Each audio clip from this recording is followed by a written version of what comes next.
আসসালামু আলাইকুম এভরিওয়ান, কেমন আছেন সবাই? আমি আছি আপনাদের মাঝে সূর্য পপুলার। সো গাইস, আপনারা হয়তো ইন্ট্রো দেখে বুঝে গেছেন পানির বোতল কেন দেখাচ্ছি। আমরা সূর্য পপুলার টিম মেম্বাররা মিলে একটা উদ্যোগ নিলাম যে আমরা কিছু সংখ্যক মানুষকে সেলাইন এবং কি পানি বিতরণ করব। তো আমরা এই কারণে 100 বোতল পানি এবং কি 100 পিস সেলাইন নিয়ে নিলাম। সো গাইস, সকাল হতে না হতে আমরা চলে আসলাম স্টিকার বানাইতে।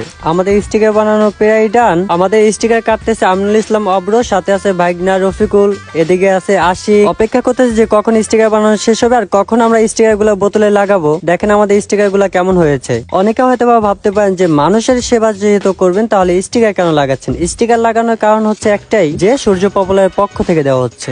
তো গাইস, আমাদের স্টিকার আনা শেষ। স্টিকার লাগাচ্ছে বোতলে। এদিকে আছে আশিক, এদিকে আছে আপনার আমিনুল ইসলাম অব্র। দেখেন তো আমাদের স্টিকার গুলা কেমন হয়েছে, অবশ্যই কমেন্ট করে জানাবেন। দেখতে দেখতে আমাদের স্টিকার লাগানো শেষ। এখন দেখেন আশিক এদিকে বরফ ভাঙতেছে। আপনারা হয়তো ভাবতে পারেন বরফ কেন ভাঙতেছে।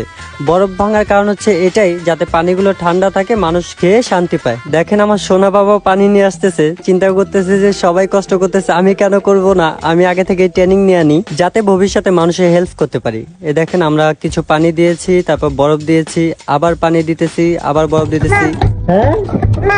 এদিকে আমার সোনা বাবা বলতেছে যে মাম মাম। আমি জিজ্ঞাসা করেছিলাম যে এটা কিনে আসছো, বলতেছে মাম মাম চাচ্চু মাম। দেখতে দেখতে আমাদের বরফ ভাঙা, পানি দেওয়া, স্টিকার লাগানো প্রায় শেষ। এখন আসে আর কিছু বরফ দিয়ে দিচ্ছে যাতে পানিটা বেশি ঠান্ডা থাকে। গাইস আর ভালো লাগতেছে না ক্যামেরার পিছে থাকতে, তাই চলে আসলাম ক্যামেরা। তো গাইস, সব